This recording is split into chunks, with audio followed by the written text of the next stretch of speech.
त्र्यंबकेश्वर नगर परिषद सार्वत्रिक निवडणूक 2025चा बिगुल वाजताच स्थानिक राजकारणात मोठी हालचाल पाहायला मिळाली आहे। राष्ट्रवादी काँग्रेस पार्टी, अजित पवार गट आणि शिवसेना शिंदे गट यांनी आपली निवडणूक युती अधिकृतरित्या जाहीर केली आहे।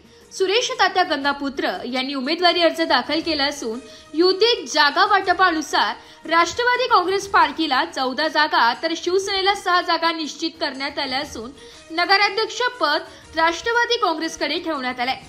उमेदवारी अर्ज दाखल करताना सुरेश तात्या गंगापुत्र यांना मोठ्या संख्येने नागरिकांनी उपस्थित राहून पाठिंबा दर्शविलाय। यावेळी आयोजित पत्रकार परिषदेला आमदार हिरामण खोसकर, माजी खासदार हेमंतप्पा गोडसे, माजी आमदार काशीनाथ मेंगाळ, राष्ट्रवादी काँग्रेस पार्टीचे प्रदेशाध्यक्ष संपत नाना सकाळे, जिल्हाध्यक्ष विष्णू पंत म्हैसदुणे, शिवसेना जिल्हाध्यक्ष अनिल ढिकले तसेच रवी वारुणसे, मनोहर मेडे, सचिन दीक्षित, भूषण अडसरे, श्याम गंगापुत्र, बहिरू पाटील मुळाने, ललिताताई शिंदे आदी पदाधिकारी उपस्थित होते। युतीच्या घोषणेमुळे त्र्यंबकेश्वरमध्ये राजकीय समीकरणे नव्याने आकार घेत असून आगामी निवडणुकीत या युतीचा परिणाम स्थानिक राजकारणावर मोठ्या प्रमाणात दिसून येईल अशी चर्चा आहे। गेल्या महिन्याभरापासून माझी संपन्ना असतील, मैदुने सुरेश तात्या असतील, सर्वच आम्ही चर्चा चालू होती महिन्याभरापासून आणि अजितदादांनी सुद्धा 2-3 दिवस बोलावून आपण सुद्धा सांगितलं की आपल्याला राज्यामध्ये युती आहे। तिन्ही नेते आपल्या ठिकाणी युती करतायची तशी तर त्यांना शक्य झालं त्या पद्धतीनं आपण सुद्धा इगतपुरी आणि त्र्यंबकेश्वरला या मतदारसंघामध्ये युती करून घेऊ। फक्त जागा वाटप करताना 40% त्यांना देऊ आणि 60% मध्ये आपण दोघं जण शिवसेना आणि राष्ट्रवादी 40% त्यांना देऊन 60% मध्ये आपण दोघं जण त्याच्या 60-40 करू असं आपण सुद्धा 4-5 वेळा सांगितलं। परंतु बीजेपीचे जिल्हा अध्यक्षांनी पदाधिकाऱ्यांनी त्यांनी 2-3 वेळेस भाषण केली आणि डायरेक्ट 0 ते 20 अशा पद्धतीने केल्यामुळं आम्ही सुद्धा जिल्हा अध्यक्षांनी सुरेश आम्ही प्रस्ताव पाठवला, तरी भाऊनी पण त्याला काही रिस्पॉन्स दिला नाही। म्हणून गेल्या 8 दिवसापूर्वी संपत नाना असेल, मी असेल, आप्पा असेल, आम्ही चर्चा केली आणि गेल्या 8 दिवसापासून सतत इगतपुरी आणि त्र्यंबकेश्वर काल संध्याकाळी ही चर्चा झाली आणि आज युतीची घोषणा केली।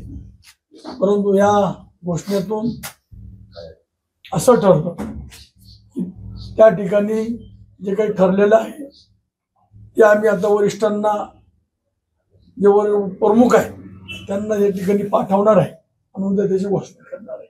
घोषणा झालेलीच आहे, फक्त 14 जागा राष्ट्रवादी आणि नगराध्यक्ष आणि 6 जागा निवडणूक होऊ घातलेली आणि सोमवारपासून अर्ज भरण्याच्या देखील सुरू झालेलं आहे आणि त्याची शेवटची तारीख मला असं वाटतं का सोमवारी 17 तारखेला आहे। आणि खरं तर आपण जर राज्यामध्ये बघितलं तर गेले 2 वर्षापूर्वी म्हणजे 2 वर्षापूर्वी विधानसभा झाल्या आणि जवळजवळ 288 पैकी 238 जागा ह्या महायुतीच्या आल्या आणि आज पण याचा निकाल लागला बिहारचा, त्याच्यामध्ये पण काहीतरी 243 पैकी 205 जागा या एनडीएच्या लागल्या आणि म्हणून ज्यावेळेस इतक्या मोठ्या संख्येमध्ये सर्व आमदार या ठिकाणी निवडून आलेले आणि म्हणून या स्थानिक स्वराज्य संस्था या खऱ्या अर्थानं या कार्यकर्त्यांच्या निवडणुका असतात आणि म्हणून आपल्या वरिष्ठ नेते भाजपचे अध्यक्ष म्हणजे मुख्यमंत्री महोदय फडणवीस साहेब, राष्ट्रवादीचे अजितदादा, आमचे शिवसेनेचे शिंदे साहेब यांना देखील प्रश्न पडला होता का आता आपण स्थानिक स्वराज्य संस्था या लढवायच्या कशा। आज असं पाहायला गेलं तर जसं आमदार साहेबांनी सांगितलं, तात्यांनी सांगितलं, गेले अनेक दिवसापासून आमची देखील एक इच्छा होती का त्र्यंबक नगरी ही कुंभनगरी म्हणून ओळखल्या जाते आणि म्हणून या नगरीमध्ये महायुती म्हणून आपण जर लढलो तर निश्चितच एक चांगला संदेश या संपूर्ण राज्यामध्ये, कारण त्र्यंबकेश्वरचं नाव हे केवळ आपल्या राज्यापुरतं नाही तर संपूर्ण देशभरामध्ये प्रचलित आहे। म्हणजे आजही मी 10 वर्ष खासदार होतो तर कुठल्याही अधिकाऱ्याकडे गेलो तर त्यांना आम त्र्यंबकेश्वर आहे ते, म्हणजे इतकं त्र्यंबकेश्वरची लोकप्रियता आणि इतकी श्रद्धा आज आपल्या त्र्यंबक राजावरती संपूर्ण विश्वभरातून, म्हणून आमच्या सर्वांचीच इच्छा होती। परंतु आता आज शुक्रवार आहे आणि 2-3 दिवस फॉर्म अर्ज भरण्याची तारीख आहे. म्हणजे 17 तारखे 2च दिवस राहिलेले आणि अद्याप काही निर्णय कुठल्या प्रकारे झालेला नव्हता. भाजपकडून तसा काही संदेश त्या ठिकाणी आलेला नाही आणि म्हणून काल देखील आम्ही या ठिकाणी बसून आम्ही चर्चा केली की आपल्याला कशा पद्धतीने पुढची रणनीती, कारण निवडणुका ह्या नियोजित असायला पाहिजे, म्हणजे त्याचं नियोजन असायला पाहिजे, तर त्या आपल्याला यशस्वीरित्या त्या ठिकाणी लढता येतात. आणि म्हणून मग आम्ही काल प्राथमिक स्वरूपामध्ये या ठिकाणी चर्चा केली आणि आज या ठिकाणी आम्ही भाजपशी देखील आमदार साहेबांनी चर्चा केली होती. म्हणून आज कमी वेळ असल्या कारणानं आम्ही थांबू शकत नाही आणि आमच्या कार्यकर्त्यांना, पदाधिकाऱ्यांना देखील संधी त्या ठिकाणी मिळण्याची आवश्यकता आहे. आणि म्हणून आज या ठिकाणी आम्ही राष्ट्रवादी आणि शिवसेना याची युती या ठिकाणी जाहीर करतो आणि त्याचबरोबर शिवसेनेचे 6 आणि राष्ट्रवादीचे 14 आणि त्यानंतर नगराध्यक्षपद हे राष्ट्रवादीचे उमेदवार असणार आहे. अशा प्रकारची युती या ठिकाणी ठरलेली आहे. मला अतिशय विचार विनिमय करून हा युतीचा निर्णय या ठिकाणी या क्षणाला होत आहे आणि विकासाच्या दृष्टीनं खरं तर ही चांगली माणसं एकत्र आणण्याच्या सगळ्या पदाधिकाऱ्यांनी या ठिकाणी प्रयत्न केलेला आहे. आंतरराष्ट्रीय दर्जा मिळाला हे त्र्यंबकेश्वर शहर किंवा तीर्थक्षेत्र हे कुंभमेळ्याच्या माध्यमातून अजूनही जगाच्या पटलावर चमकणार आहे आणि त्याच्याकरता ही युती करणं अत्यंत गरजेचं आहे. जागांचं वाटप असेल की प्रभाग असेल किंवा त्याच्यावरती अगदी चांगल्यापैकी चर्चा या ठिकाणी झालेली आहे. आता आपली जबाबदारी इतकीच आहे का सर्वच्या सर्व उमेदवार अतिशय चांगल्या मताधिक्याने निवडून आले पाहिजे. युती अशी अतिशय कसून युती आहे ते समोरच्यांना वाटलं पाहिजे का नाही चला आता राष्ट्रवादी आणि शिवसेना एकत्र आल्यानंतर सुद्धा बदल करू शकते ह्या निवडणुकांमध्ये. एक हेमंतापा हे एक उदाहरण आपल्याला त्या नाशिक जिल्ह्याला आणि महाराष्ट्राला दाखवून देणं फार गरजेचं आहे. कसरत इतकीच आहे का कालावधी फार थोडा आहे माघारी नंतर, तेवढ्या कमी कालावधीमध्ये आपल्याला हे सगळं साध्य करायचं आहे. आणि राष्ट्रवादीचे सर्व नेते युतीच्या संदर्भात चर्चा करण्यासाठी या ठिकाणी उपस्थित आहेत. दुपारी पण आम्ही इगतपुरीला शिवसेना राष्ट्रवादीची युती झालेली आहे असं घोषित केलंय. निश्चितपणे सुरेश तात्यांनी सांगितलंय की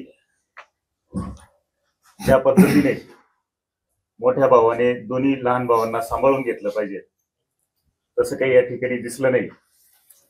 आणि त्र्यंबकेश्वर हे एक ज्योतिर्लिंग, आद्य ज्योतिर्लिंग म्हणून फेमस आहे पूर्ण महाराष्ट्रामध्ये. आणि येत्या कुंभमेळ्याच्या पार्श्वभूमीवर इथं चांगल्या पद्धतीच्या सोयी सुविधा उपलब्ध झाल्या पाहिजेत आणि निश्चितपणे हेमंतापांच्या माध्यमातून इथं खूप चांगली कामं झाली आहेत. खेळीमेळीच्या वातावरणामध्ये होऊ घातलेल्या त्र्यंबकेश्वर नगरपालिका निवडणुकीच्या माध्यमातून या तालुक्याचे लाडके आमदार आदरणीय कोतकर साहेब व ज्यांनी या त्र्यंबकेश्वर नगरीसाठी अनेक योजना केंद्राच्या माध्यमातून राबवल्या. मग ती प्रशासकीय योजना असेल, अनेक कामं ज्यांनी या ठिकाणी केले त्या आदरणीय हेमंतप्पा गोडसे साहेब, आमच्या जिल्ह्याचे अध्यक्ष आदरणीय मैजुने साहेब, ज्यांनी नेहमी या त्र्यंबकेश्वरमध्ये नगरपालिकेच्या माध्यमातून ज्याचा सिंहाचा वाटा राहतो, आमचे राष्ट्रवादीचे प्रदेश कार्यकारिणीचे आमचे नेते सन्माननीय संपतरावजी सकाळे, शिवसेनेचे जिल्हा अध्यक्ष आदरणीय ढिकले साहेब, ज्यांच्या कार्यकाळामध्ये सुद्धा या त्र्यंबकेश्वर तालुक्यामध्ये भरपूर अशी कामं झाले ते आदरणीय माजी आमदार मेघाळ साहेब, त्याचबरोबर आमच्या जिल्ह्याचे उपाध्यक्ष आदरणीय मनोहर पाटील मेढे, तालुका अध्यक्ष, या ठिकाणी राष्ट्रवादीची सत्ता कशी येईल त्याच्यासाठी अहोरात, म्हणजे रोज म्हटलं तर वावगं ठरणार नाही, नेहमी माझ्या कॉन्टॅक्ट मध्ये राहून त्र्यंबकेश्वर मध्ये राष्ट्रवादी कशा पद्धतीने वाढेल त्याच्यासाठी प्रयत्न करणारे तालुका अध्यक्ष भैरू पाटील मुळाने, ज्यांची उमेदवारी जवळजवळ निवडणूक लागल्या डिक्लेअर झाली होती, पण पक्षीय बंधनापोटी ते जरी थांबले असतील, पण नंतर पक्षाचा आदेश घेऊन मी लढल आणि निवडूनच येईल अशी ठाम भूमिका घेणारे आमचे तालुक्याचे शिवसेनेचे अध्यक्ष रवी अण्णा वारुंचे, ज्यांनी नव्याने या ठिकाणी याआधी सुद्धा मेन रोड म्हटला का सचिन दीक्षित यांना विचारल्याशिवाय निवडणूकच होत नाही, असे शहर अध्यक्ष सचिन दीक्षित म्हटलं म्हणजे लहानपणापासून माझ्या खांद्यावर मला पठ्ठा येतो खेळलेला. जीव गेला तरी वागणार नाही, पण शिवसेना कधीच सोडणार नाही. जिकडं धनुष्य तिकडं भूषण, कायमच त्याच्यावर नेटवर्क शिवसेनेच्या माध्यमातून एक चांगलं प्रबळ असं असलेलं. ललिताताई सामाजिक कार्यकर्त्या, गंगा ओपन झाली पाहिजे हा संकल्प त्यांनी घेतलाय, पण भविष्यात गंगा ओपन झाली, रथाला याला त्याला आपल्याला प्रॉब्लेम यायला नको, त्या आज या ठिकाणी उपस्थित झाल्यात. या ठिकाणी सर्व पत्रकार बंधू आज आमचे विचार या ठिकाणी घेण्यासाठी या ठिकाणी आले. सर्वच आमचे नातेवाईक, या सर्वांचे प्रथम मी राष्ट्रवादी काँग्रेसचा शहर अध्यक्ष म्हणून या ठिकाणी आभार मानतो. आणि आज आप्पा आणि खोचकर साहेब, संपतराव असतील, मैजुने साहेब असतील, त्र्यंबकेश्वर नगरपालिकेमध्ये तसं म्हटलं तर महाराष्ट्रामध्ये आमच्यावाली सर्वांची युती, या राज्याचे मुख्यमंत्री असतील, आमचे आदरणीय नेते उपमुख्यमंत्री अजितदादा असतील, आमचे नेते उपमुख्यमंत्री शिंदे साहेब असतील, ही युती महाराष्ट्रामध्ये आहे. पण बीजेपीने मध्यंतरीच्या काळात नाशिकला मीटिंग घेतली आणि त्र्यंबकेश्वरला मीटिंग घेतली, आणि त्यांनी पहिला आवाज उठवला का अकेला चलो, आम्हाला कोणाशी युती करायची. आणि 21-0ची भाषा त्यांच्या जिल्हा अध्यक्षपासून आपण चालू आहे. त्यांनी 21-0ची भाषा केल्यामुळं आम्हाला नाईलाजाने या ठिकाणी उमेदवार आमच्या पक्षाचे मग उभे करण्याची पाळी आली. नाही तर आमची कोणती इच्छा नव्हती. बीजेपीने सांगितलं तर आम्ही सर्व मित्र पक्ष त्यांच्याबरोबर राहायला तयार होतो, बरोबर आहे ना. पण त्यांच्या 21-0च्या भाषेमध्ये ते 20-0च म्हणायचे, ते 21 धरीतच नव्हते. पण 21-0ची भाषा करीत असताना मग आम्ही विचार केला, आणि मग आपण या दोन भावांमध्ये, मोठा भाऊजा आपल्या या दोन भावांना तर बरोबर घेत नसत, छोट्यांना, तर आपण दोघं मिळून ताकद लावू, अशा पद्धतीची मग आम्ही सर्वांनी या ठिकाणी विचार केला. आणि त्या संदर्भात आज मग जिल्ह्याचे सगळे नेते या ठिकाणी बोलवले गेले. येणारा कुंभमेळा आहे, कुंभमेळ्याच्या माध्यमातून सुद्धा आम्हाला पक्षाच्या माध्यमातून भरपूर कामं करायची. कुंभमेळ्याचा अनुभव हेमंत आप्पाला बी चांगल्या पद्धतीने आहे. हेमंत आप्पांनी सुद्धा या ठिकाणी प्रसाद योजनेच्या माध्यमातून करोडो रुपयाचे काम केलेले, पण आंतरराष्ट्रीय दर्जा कुंभमेळ्याला मिळाला, आणि कुंभमेळ्याला सुद्धा राष्ट्रीय दर्जा स्थान मिळवून देण्यासाठी सुद्धा त्यांनी खूप प्रयत्न केले. आज कर्तबगार आमदार साहेब आहे, त्यांच्या माध्यमातून सुद्धा त्यांनी भरपूर कामं केली.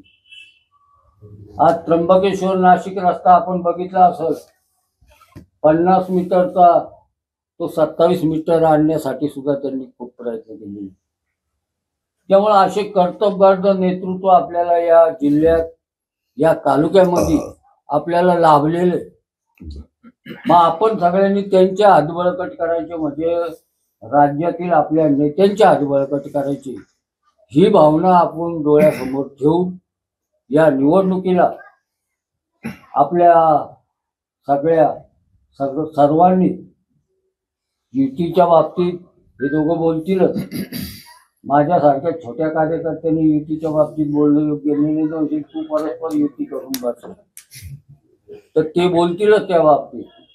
आणि संगम मताने ही त्र्यंबकेश्वर नगरपालिका कशा पद्धतीने आपल्या ताब्यात घेता येईल आणि येणाऱ्या कुंभमेळ्याच्या माध्यमातून आपण तो कुंभमेळा आपणनी जशा पद्धतीने काम केलं तसा देश लेवलला कशा पद्धतीने नेता येईल. समोरचे म्हणता त्यांच्याकडे अनुभवी उमेदवार, पण पाईपलाईन जर आणली असेल तर ती कैलासवासी यादवराव तुंगारांच्या कार्यकाळात झाली. हा रिंग रोड झाला असेल तो कैलासवासी बाबूराव थेटेंच्या कार्यकाळामध्ये झालेला आहे. त्यावेळेस अण्णा अडसडे असतील, हे सगळे प्रमुख सगळे लोक होते. हा त्यावेळेस गोधडीवर बसेल असं, पण तो आज त्याच्या भाषणाच्या माध्यमातून, मीडियाच्या माध्यमातून लोकांना सांगतो की हे काम मी केले माझ्या कार्यकाळात. पण याच्यात सुद्धा सगळ्यांना कुंभमेळ्याची गॅरंटी, आणि जे जे विकासाचे कामं केले ते आप्पाच्या भरोशावर केले.